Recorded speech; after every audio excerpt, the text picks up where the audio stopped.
Coming up on 2020 on ID, the world of teenage parties and the story of one girl assaulted while others stood by and watched and texted their friends. A room full of guys laughing. Two boys who should have known better, and one 16-year-old girl so drunk she only found out what really happened to her by seeing it online. That picture speaks 1,000 words. The phone's missing, the underwear are missing. It's scary. Man up. Tell me the truth. Revealing police tapes of teens who stood by and watched. An exclusive interview with one athlete who's now going to serve time. And eyewitness accounts of teens incriminating their friend, laughing about a crime. She's better than a doornail. Dangerous disclosures. Welcome to 2020 on ID. I'm John Quinones. In some ways, the story you're about to see is an old one. A young girl, a party with too much drinking, a group of much admired athletes. In other ways, it's something that could only have happened today. While a sexual assault was taking place, witnesses got out their cell phones and took pictures and tweeted. And prosecutors put the case together almost completely through social media sources. More than 400,000 pieces of evidence were examined from just 13 phones. As Elizabeth Vargas first reported in 2013, it was a frightening example of how teenagers live their lives online and can ruin lives in the process. March 2013, a swift verdict in a trial that split a small town in Middle America.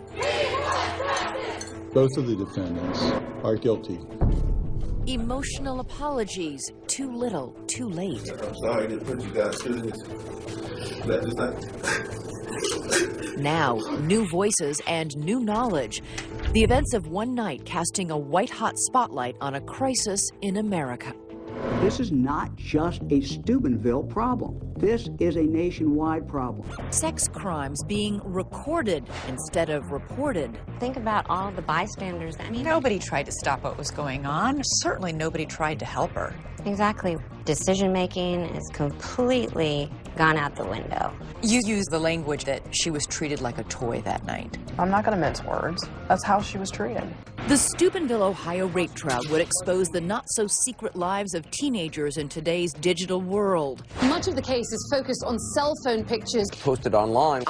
Uncovered tweets. Shocking tweets. An underground of lurid texts and tweets. High school students posting their own drunken, reckless, and criminal behavior online. Without the social media, it never would have come to light. You could not have prosecuted this. Our victim wouldn't have known what happened to her. It is social media, it's cyberbullying, it's sexual assault. Here it all is in sort of one perfect storm. And for parents, a harsh lesson. This experience for us has been like waking up in a nightmare. It's a story for everybody who has kids in middle school, in high school, and in college. Those parties are taking place last night, they'll be taking place tonight, and people need to step up and learn from this. Steubenville typically makes headlines for touchdowns, not trials. A football-frenzied town straight out of Friday Night Lights. We're going to play fast, we're going to take what we can get, gentlemen. Do you understand me? Let's show them what we got. Up until recently, Steubenville's claim to fame was being the birthplace of Dean Martin and former porn star Tracy Lords. In the middle of this once thriving, now struggling city of 18,000, nestled on the eastern border of Ohio, stands Harding Stadium, the crown jewel of this former steel town. What is it like in this town on game day? It's a very exciting time. The fans are loud, the band's playing. It's a lot of hype. Everyone's there at the stadium. It's packed. People here say the fortunate few who make this elite high school squad with 9 state championships to its name aren't just players, they're demigods. When you play football at Steubenville, people know your name. I mean, when you walk down the street, they see you and they know your name. Names like quarterback Trent Mays and wide receiver Malik Richmond. Names now known for being at the center of this story, but they had been known as sophomore standouts on the team. The games they're like college or pro games. In an exclusive interview conducted before he was convicted of a heinous crime, Malik Richmond told me what it was like to pull on that big red jersey. Lots of kids in town grow up hoping, wishing one day they could play for Big Red football. Were you one of those kids? Yes, I was. And then there's Trent. His father, Brian, a football coach, says there's football in his son's DNA. He would sit in the stands with my wife watching the game, and he would ask her, how much longer till I can go out there? How many more years till I can go out there? One of his dreams since he was a kid was to play quarterback for Steubenville. It was a dream that for these boys was coming true. In the waning days of summer, August 11th, 2012, Big Red has a scrimmage game. Malik and Trent are on the field.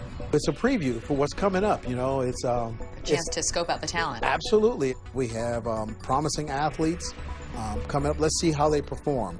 And Malik and Trent both put on impressive preseason performances. How did the game go? Do you remember? It was good. I had 2 touchdowns, and the fans were screaming and cheering, and I was just thinking, like, I just can't wait till the season to start. For each of those touchdowns, the team mascot, Man o' War, breathes a 6-foot stream of fire into the night sky over Steubenville.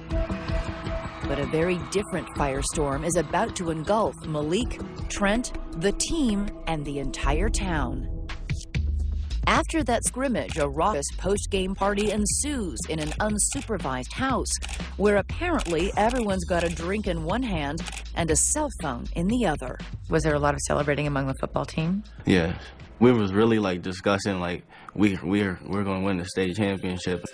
Joining in the revelry with Trent and Malik that night is a girl, 16 years old, an honor student and a soccer player from a high school across the river in West Virginia. She had her arm wrapped around me and one hand, like, on my chest. And she was like, we were just talking. The night begins with harmless high school flirting, but over the next several hours there will be drinking, party hopping, and terrible crimes committed.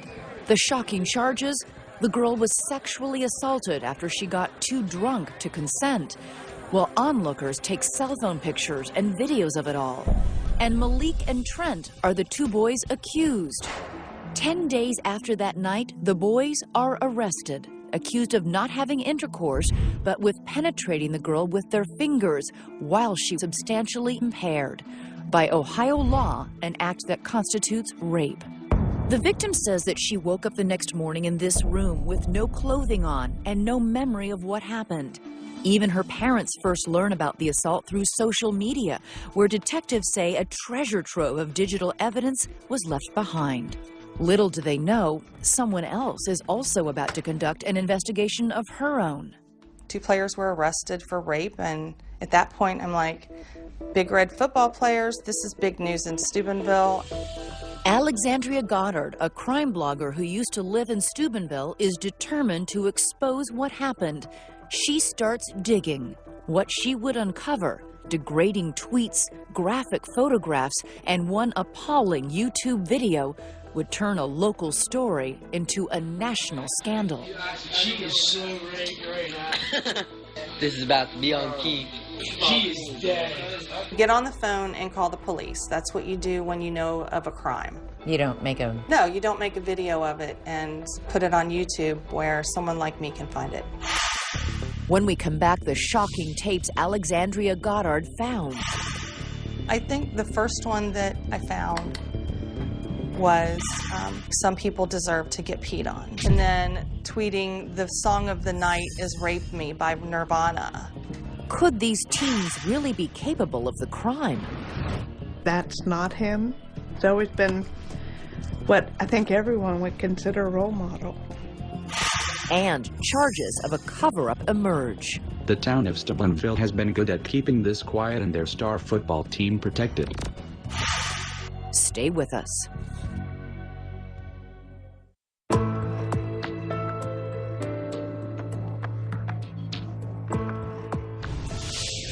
It was a big night in Steubenville, a small town in Ohio, where the local high school football team had just won a preseason game. Members of the team and their fans were party hopping, and the alcohol was flowing freely. Among them, 2 boys on the football team and a 16-year-old girl, an honor student from a neighboring town. What happened that night would be captured in a series of images that millions of people would end up seeing. It would be impossible to forget. Once again, Elizabeth Vargas. If every picture tells a story, prosecutors say this is one of humiliation and helplessness. An intoxicated girl in the clutches of 2 assailants, 16-year-old Malik Richmond and 17-year-old Trent Mays. It's one of many photos taken that night and circulating among the teenagers of Steubenville. What did you think when you saw that? I cried. Why? It's a very powerful image. Within days of the incident, it is plucked off the internet by former Steubenville resident Alexandria Goddard, a crime blogger who makes a living sleuthing through social media. She becomes a crusader on a mission to reconstruct that night and uncover how a night of teenage revelry turned into rape. I got all of the names of the football players, and then I just started looking on Twitter to see if they had accounts. What kinds of tweets did you read? I think the first one that I found was some people deserve to get peed on. And then tweeting the song of the night is Rape Me by Nirvana. I can't imagine your reaction to that. I was appalled. I was shocked to talk about somebody else like that. I think that was what disturbed me the most out of the entire thing, that these kids, it's like, where was their empathy to be able to feel for another human being? And there are other tweets like, I have no sympathy for whores, and who's this sloppy drunk bitch? Goddard puts the offensive tweets on her blog. Then yet another appalling revelation. I found that there was a video that had been uploaded with the tags drunk girl and rape. I knew that it was 12 minutes and 29 seconds, and I knew that Michael Nodianos was in that video. And you knew Michael Nodianos was from Steubenville. Yes. And at the parties that night. And one of their friends. And so I wanted to, like everyone else, what's on it? The video shows the former Steubenville student callously joking about the incident. That's like rape. It is rape. Bro, they raped her. you know, you do it? Bro. They raped her. This is the funniest guy ever. They raped her harder than that cop raped Marcellus Wallace in Pulp Fiction. Goddard's blog piques the interest of another social media watchdog, the mysterious hacker activist group Anonymous, known for its agenda of targeting injustice. It takes things a step further, posting the video online. It goes viral, and suddenly, Nodianos is anything but anonymous. What if that was your daughter? But it isn't. If that was my daughter, I wouldn't care. I'd just let her be dead. It isn't really rape because you don't know if she wanted to. She might have wanted to. That might have been her final wish. I couldn't listen to it completely all the way through. It was just that upsetting. A room full of guys laughing about someone that they're stating she was raped. Angry protesters flocked to the doorstep of the Steubenville courthouse during a preliminary hearing, demanding answers to why more boys who knew of the crime, some of whom witnessed it, have not been arrested. We want justice! We want justice! Rape is not a sport! Justice for Jane Doe! Some allege a cover-up, that the football-obsessed town went to great lengths to protect its athletes from punishment. These boys are out walking around. I don't want that trash walking around where I live. The group Anonymous posts its own video, warning anyone it believes involved with the alleged crime to be on notice. The town of Steubenville has been good at keeping this quiet and their star football team protected. We will not sit idly by and watch a group of young men who turn to rape as a game or sport get the pass because of athletic ability and small-town luck. This is a call to arms. At the center of the storm, Trent Mays and Malik Richmond. Before they were tried and convicted, their families gave 2020 exclusive access to their homes, while the boys were under house arrest. The parents say the young men had been normal teenaged boys, never involved in anything criminal before. Linda Mays is Trent's mother. People that know him know that that's not him. He's always been what I think everyone would consider a role model. Even though I'm not Malik's mother, he knows how I feel about him. For Malik, It's another twist in a life story seemingly ripped from a well-known movie script. Do you have any place to stay tonight? Don't you dare lie. Come on. Just as in the movie The Blind Side, Jennifer and Greg Agresta took in Malik to help him escape a youth defined by poverty and violence. You had some rough times, didn't you? Yes. One day we were all just sitting in my living room, and all you hear is a big gunshot, and the bullet flew past my cousin's head, and we all just hit the floor.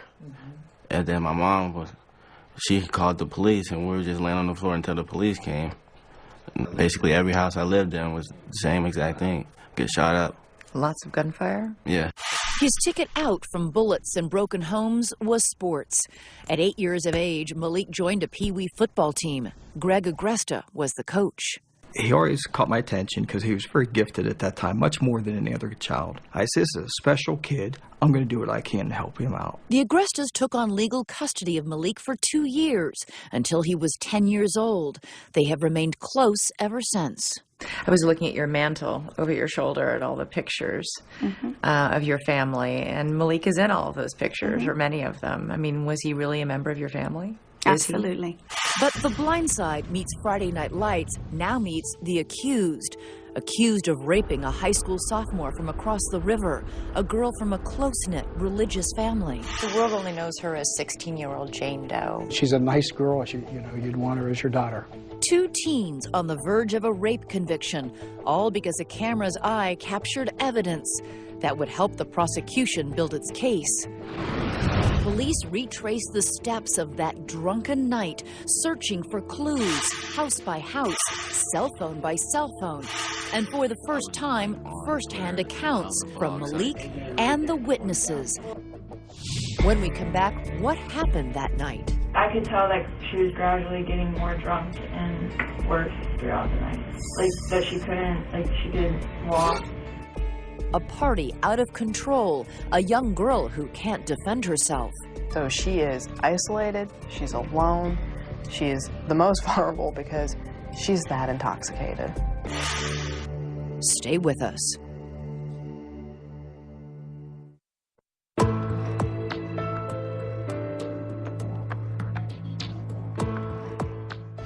At a post-football game party in Steubenville, Ohio, a teenage girl has gotten drunk.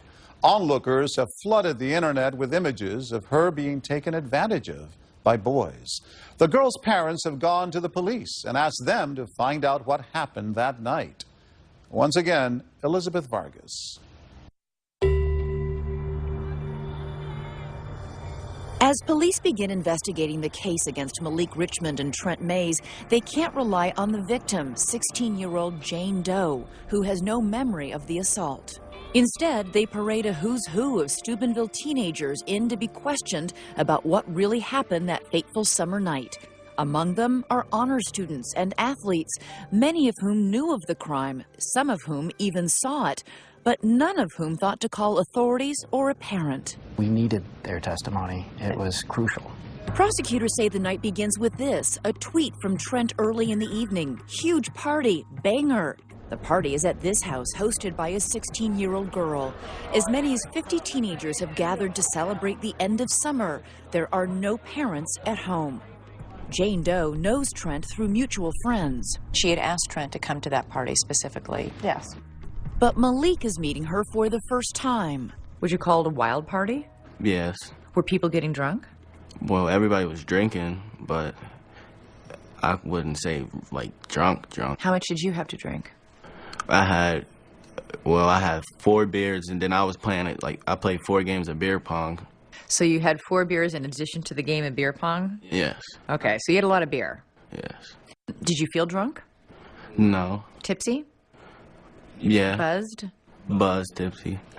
One person who witnesses agree is drunk is Jane Doe.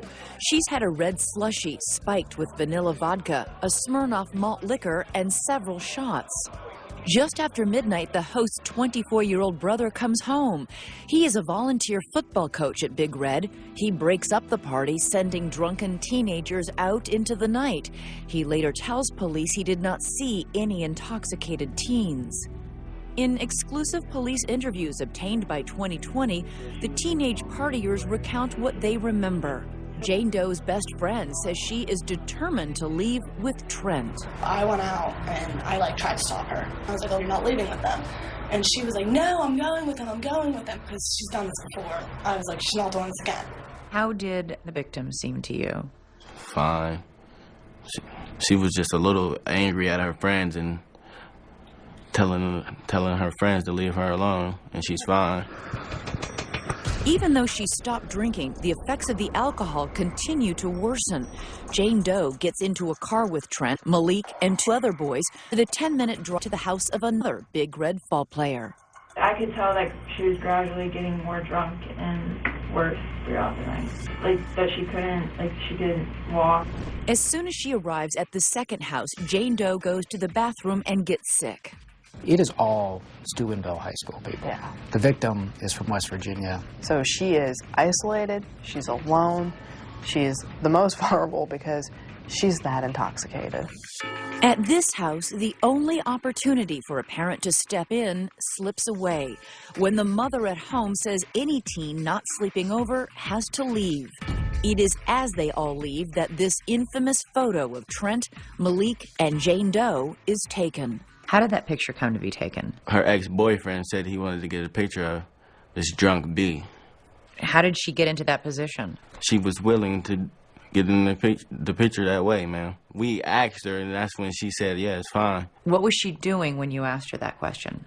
She was just, laughing. We were all just talking, just clowning around. Once again, concerned girls at this second house plead with Jane Doe not to leave with the boys, but they don't call for help. She wanted to go to Trent, and we just kept trying to tell her, you don't want to do this, you don't want to go with them, and I just let her do what she wanted, which I understand was wrong. Now, outside the second house, a disturbing scene. Jane Doe sitting in the street, vomiting, surrounded by a group of laughing boys. And she throws up on her blouse, and she takes her blouse off. She took her blouse off? Yes. All by herself? Yes. Why did she take her blouse off? Because she had threw up all over her blouse, and I gave her my jacket. There was a lot of people just around her laughing. Laughing? Yes. Just laughing about her, throwing up and laying in the street. The humiliation continues when a boy offers $3 to anyone who will urinate on her. A joke, he says, that nobody takes him up on. I just kind of heard people all on. And this is all on the street right outside this house? Yes. Where there is a parent home? Correct. Correct. And nobody came out to the street to see what all the commotion was? Nobody came out of the house to say, hey, what's going on? Nobody got her water. Nobody said, hey, I'll take her home. Let's get her home. Instead, that same group get back into the car for another 10-minute drive to their final destination of the night, the home of yet another Big Red football player. Malik is in the front seat. Jane Doe and Trent are in the back. Is there anything going on in the back seat? The music was up, man, so I couldn't hear nothing. Playing on the radio that night, a rap song called Way Too Gone. I'm way too gone, what the am I doing? Wake up in the morning, who the am I? An anthem for a night that has already gone way too far and is about to cross the line from crass to criminal. While we were in the car, Trent asked me to make a video of him, and I did. Him finger? Yes. Under Ohio law, Jane Doe has just been raped. What was Trent doing? Trent was rubbing on her breast, and she was kissing his neck, and then he was trying to unbutton her pants. Did she seem to be responsive at all? No, she was just kissing on Trent's neck. But so she wasn't unconscious? No, ma'am. Around 1:15 in the morning, the group arrives at the third house and heads to the basement, where Jane Doe gets sick yet again. At that point, weren't you thinking she must be really drunk? I really couldn't tell you. So you weren't thinking that a girl who keeps repeatedly throwing up was pretty drunk?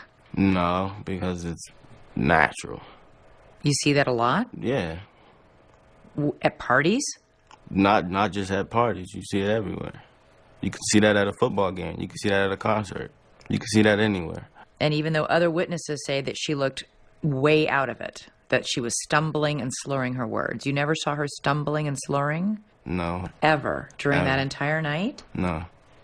She was having problems with coordination, vomiting. She was very drunk, and they had to have known it. Nevertheless, another sexual assault is about to occur, and this time witnesses say Malik goes from being a bystander to a participant. What's the very first thing that happened when you got on the stairs?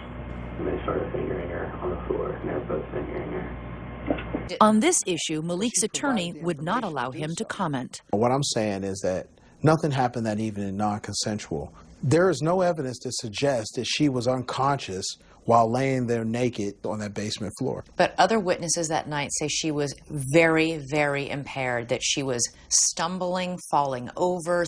How is that not a heavily intoxicated girl? No witness ever used the word impaired. You don't think being drunk means being impaired? Substantially impaired to the point where you can't consent is the issue.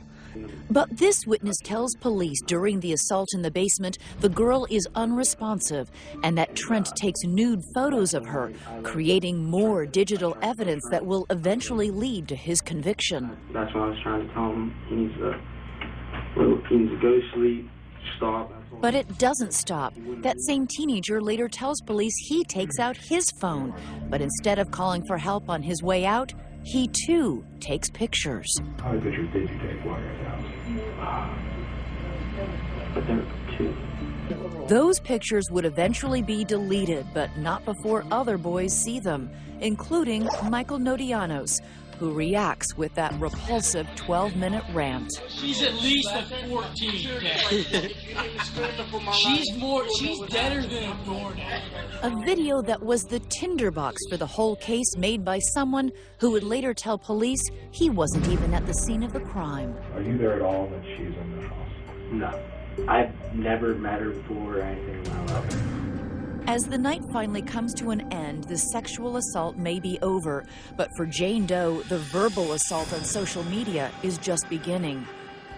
Profane text messages, demeaning commentary, and Big Red's legendary coach gets called out of the locker room and into the interrogation room. What will he say? Why are we waiting so late, guys?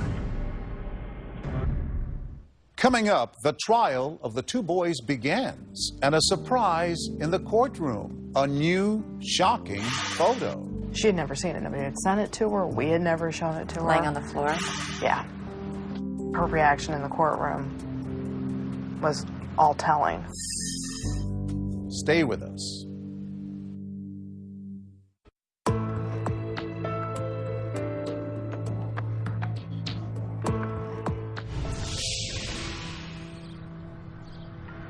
An end of summer Sunday morning, the morning after.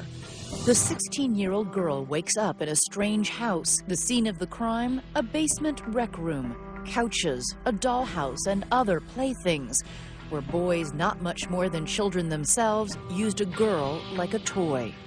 The 16-year-old who lives there later describes the morning to police. And when I came back downstairs, they were all starting to wake up. Okay. And that's when she started to put her clothes back on. And what was she saying when she was putting her clothes back on? nothing really. I feel like she was still kind of drunk when she woke up. How did she seem that morning when you guys all woke up? She's fine. Just the only thing that she was really looking for was her phone. Her phone's missing, her underwear are missing, her shoes are missing, her earrings are missing. She doesn't know where she's at. It's scary. For the girl, something else is missing. The past 12 hours. The night before is a black hole. She finds out what happened when the whispering begins on the web. In this case, the victim continued to suffer because she was really victimized in the social media. The twist that makes every parent shudder, teenagers of Steubenville, including incredibly Trent Mays, exhibit not concern, but scorn. Passing pictures of Jane naked and motionless. One boy sends a text, "She looks dead." Another says, "You should have moved her around and gotten a better angle." Anne Choquette is the editor-in-chief of 17 magazine. They live in a fishbowl on purpose. Every single thing that's happening all day long, they want to share it with their friends. There's no filter. There's no filter. And 99% of the time, it's harmless, fun stuff. But when it comes to that 1% where they're in a dangerous or scary situation or illegal situation, that's when we're in a real gray area. We were not, perfect when we were in high school, but I think that social media and the internet has made it a much more dangerous game, easier to get caught. Easier for something to blow up in your face. Yeah. Alerted to the online chatter about their daughter, Jane Doe's worried parents go to the police. As the incident draws increased attention, Mays tells a witness, listen, if she gets questioned, she was real drunk and we let her stay at your house and took care of her. In the days after, Jane has chilling text exchanges with Trent Mays. Why were my clothes off, she asks. I was passed out. You should have protected me. Anyone with a heart would have tried to stop that. Trent tells her he is truly sorry, but he adds, like, I'm about to get kicked off my football team. Many people have said that they were protected in this community for a while because of their status as members of this football team. What happened that night, though, was not about football. What happened that night is about arrogance, disregard for other human beings. Police tapes show Big Red football coach Reno Sokoch, a celebrity here, found out something had happened before the police did. He says he questioned the suspects at football practice that Monday. And I said, did you rape her? They said no. I said, did you her? They said no. That was the end of it? That was it. In a text, Trent tells one of the boys, I got Reno. He took care of it. Ain't gonna happen even if they did take it to court. Coach Reno says another player came to him before a preliminary hearing. I said, just tell the truth. He said, I will. He said, and don't answer anything that they don't ask you. If they ask you, when did this start, you tell them when it started. If they ask you when, you know what I mean? I was trying to say, just answer the question and answer it as truthfully as you can. When asked to comment, Coach Reno Sokoch told 2020 he looked forward to giving his version of events. But he said that must happen at the appropriate time. And what about that river of booze, the underage drinking? Where are the adults? Where are the parents? The whole story, as we've unraveled it and learned it, is just very disturbing. Where were the parents? It's a wake-up call. It's an absolute wake-up call. Many here saying the real question is what's going on everywhere with kids and cell phones and sex. When you get your cell phone, it doesn't come with a user's manual. They think this sounds fun.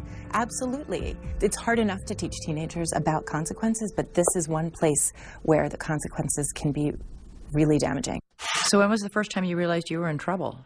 The night they came and arrested me. What time was that? It was 12:30 at night. So you were in bed asleep? Yes.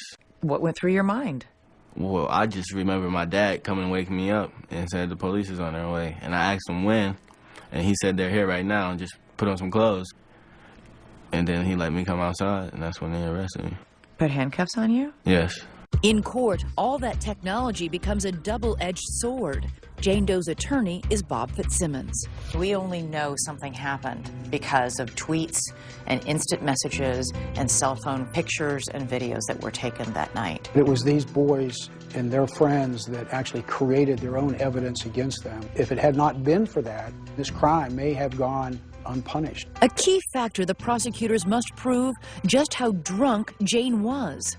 How drunk do you have to be legally before you are unable to give consent? By the law in Ohio, you have to be substantially impaired. What does that mean, though? The case law makes it clear that it's a reduction in one's ability to act or think. Clearly, in this case, we had that reduction in the ability to act or think by the time she gets to the second party, and they had to have known it. The unforgettable moment in the trial. Jane takes the stand to relive a night she can't remember. And the prosecutors shocked their own witness, showing her a photograph recovered from Trent May's cell phone. She had never seen it. Nobody had sent it to her. We had never shown it to her. Laying on the floor? Yeah. I mean, her reaction in the courtroom was all telling. She burst into tears. Right. Because it was degrading and humiliating, and to know that there's another picture out there. The fast-moving trial seems to assure a speedy end to Steubenville's season of shame. When we come back, emotional apologies in the courtroom. No picture should have been sent around, let alone even taken. I had no intention to do anything like that. I'm sorry to put you guys through this. But would these tears move the victim's family? Stay with us.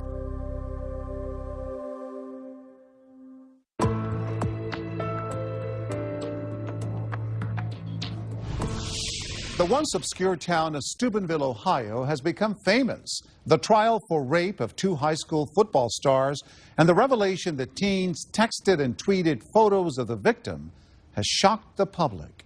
And as the trial nears its end, people all over the country are waiting to hear the outcome. Once again, Elizabeth Vargas. Many of the things that we learned during this trial Before the verdict, that our children were saying and doing before the first witness testified, were profane, were ugly, with alcohol consumption shown. before the trial of Trent Mays and Malik Richmond ever began, the high school athletes charged with rape had already won their biggest courtroom victory. Both of these defendants could have been tried in the adult court. I mean, if they were adults, they'd be going for up to 11 years into Ohio's prisons. They've already gotten a huge break. A huge break, but also their last. In a Steubenville courtroom, the verdict. And it is the court's decision that both of the defendants are hereby adjudicated delinquent beyond a reasonable doubt on all 3 counts as charged. It's similar to a finding of guilty in the adult court. It provokes an outpouring of emotion.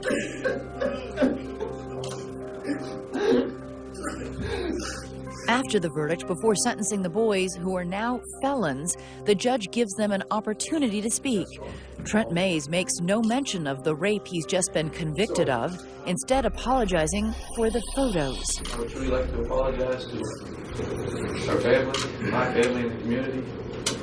No picture should have been sent around, let alone even taken. Malik Richmond responds very differently. I would like to apologize to you people. I had no intention to do anything like that. I'm sorry to put you guys through this. That just like...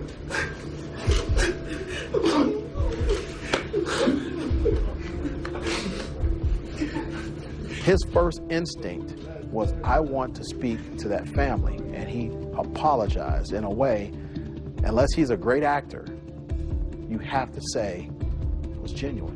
I watched the 2 boys in court, and it was actually hard. I could feel for them. Jane Doe's attorney, Bob Fitzsimmons, says the girl's mother had planned to stay outside the courtroom during the verdict. And when she saw what happened and the emotions with the 2 defendants, she actually wanted to come in because they were apologizing to her and the family, and she wanted to accept that. Does she forgive him? She does. Only the prosecutors, it seems, were not moved. The way we viewed the emotion, and we would have liked to have seen that on the night of August 12th. A little bit of compassion for another human being. In the end, the judge sentenced Malik Richmond to 1 year for rape. Trent Mays got a year for rape and another year for those nude photos he took of Jane Doe. But in a city eager for closure, the healing will have to wait. Within hours of the verdict, Ohio Attorney General Mike DeWine jolts the community, announcing a grand jury will consider widening the case. We cannot bring finality to this matter without the convening of a grand jury. What are the chances other people will be, in fact, indicted in this whole sordid story? I owe it to the Steubenville community really to get this over with as quickly as we can But at the same time, I understand that the community has to feel that justice was done. Are you going to look into charging parents with failing to supervise these kids? I'm not going to say the parents will face charges. I'm not going to say they won't face charges. But that does include the football coach. That would include anybody who has had any information about what occurred that night. The Ohio law seems pretty clear. If you know about a felony, you have an obligation, a duty to report it, right? You have to actually have knowledge that this is a felony that is occurring. So is it possible Trent Mays and Malik Richmond didn't even know they were committing rape? Is that why, in our pre-trial interview with sincerity in his voice, Richmond told me this? I realized that I was doing wrong by drinking and partying, but I really I didn't rape anybody. I didn't witness a rape going on. And if I would have thought that somebody was being raped or anything like that, I would have stopped it. Because that's been a lot of the criticism of the other boys in the case. Everybody was sort of laughing at her, but nobody was helping her. I really just think that everybody was just had a few drinks in them and they wasn't really thinking the right way. Nobody was thinking clearly? Yes, I think everybody was just out of their minds. That may be the most troubling revelation of the whole case. The idea that some kids today are awash in a pornified social media world with nude cell phone photos and explicit texting and may no longer know where that line is between cool and crime. All these boys' cell phones and some of the girls' cell phones contain pictures of girls and boys in various states of undress. This is just part of teen culture these days. What teens don't understand is that there are real-world consequences for their online behavior, that once it's out there, you can't take it back. The trial may be over, but the collateral damage continues. Michael Nodianos, who posted that heartless video, had a full-ride academic scholarship to college. He has now left school. With some sober reflection, he is ashamed and embarrassed to hear them himself. As for Jane Doe, she is ready to reclaim her real name and her life. What can you tell me about Jane? Jane's a nice, little, neat high school girl that is a young lady trying to have a good life and trying to move on with her life right now. She actually plays soccer, and she played this fall, and she made the honor roll, which we were very concerned that she wouldn't be able to concentrate as much, with her Even in the studies. midst of all this? Even in the midst of this, yeah. So she did pretty well. And before you know it, a new football season will be here. Another big game Friday night. But as the hometown team takes the field and the crowds begin to cheer, all of us may do well to remember another night. The lights didn't shine so bright. And think of the girl who sends this message.